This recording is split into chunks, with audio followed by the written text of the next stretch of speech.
Engineer Dharmveer Singh राय, संवेदना foundation से। राही जी, एक आपका वीडियो वायरल हो रहा है, इसमें आपने शिवपाल सिंह को एक सलाह दी है और एक अपना सुझाव दिया है कि जो नेताजी के समय के कार्यकर्ता जुड़े थे उनको नदारद किया जा रहा है, उनको तरजीह नहीं दी जा रही है। क्या प्रकरण था, क्यों ऐसा मामला सामने आया? ये प्रकरण नहीं था, ये आमतौर पर कई वर्षों से देखा जा रहा है। 2012 के बाद जो समाजवादी पार्टी के जो नेताजी के पुराने साथी लोग रहे हैं, उनका निश्चित रूप से आज उनके पार्टी के कुछ जिम्मेदार लोग जो हैं उन्हें तरजीह नहीं दे रहे हैं, उन्हें कहीं मान सम्मान नहीं मिल रहा है। जमीनी कार्यकर्ता हैं, उनको सम्मान नहीं मिल रहा है।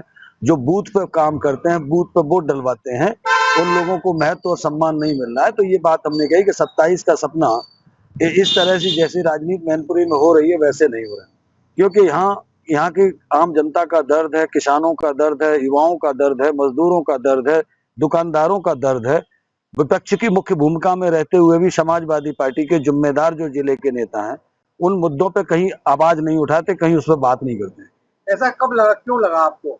तो ऐसे कौन लोग हैं जो तरीके कर रहे हैं, जिनके खिलाफ क्या होना चाहिए? अरे कृत्य तो आप देख रहे हैं कि नगला भूड़ घिरोर में एक जाटव बेटी को कार से कुचलने का प्रयास किया गया। ब्योती खुर्द में एक साक परिवार के साथ मारपीट हुई, 307 में मुकदमा दर्ज हुआ, उनके खिलाफ कार्रवाई नहीं हुई। भीम आर्मी के लोग जौराई गांव में चढ़ गए, 300 आदमी कन्नौज से आगे चढ़ गए, समाजवादी पार्टी का एक व्यक्ति नहीं बोला। तो इस तरह की, और लहरा एमनीपुर में कठेरिया समाज के लोग पलायन करने की स्थिति में। ऐसे कई सारे मामले हैं जहां पर लोग, समाजवादी पार्टी के जो जिम्मेदार मैनपुरी में बैठे लोग हैं, वो केवल अपने कमीशन और अपनी चाटुकारिता के लिए जाने जाते हैं।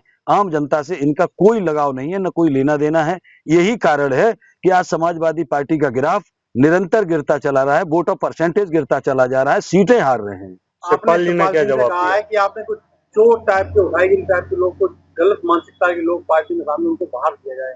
नहीं, मैं नहीं कहता, पार्टी की जिम्मेदारी, वो इतने योग्य लोग हैं तो कहीं जहां जब पार्टी चुनाव नहीं जीत पाती, जैसे नोएडा है, बुलंदशहर है, पश्चिमी उत्तर प्रदेश में, इन लोगों को वहां पर प्रभारी बना के भेजा जाए, इन्हें चुनाव की जिम्मेदारी दी जाए। भाई यहाँ जब तक नए चेहरे नहीं आएंगे जो जनता की जनभावनाओं को, जैसे नेताजी ने, जैसे अखिलेश जी जमीनी मुद्दों को, किसानों को, मुद्दों को संसद में उठाते हैं, तो यहाँ के विधायक क्यों नहीं उठा रहे? भाई यहाँ के एमएलसी क्यों नहीं बोल रहे? हम सभी लोगों की बात कर रहे हैं कि जनता पहले प्राथमिकता है, जनता की जनभावनाओं का आदर होना चाहिए।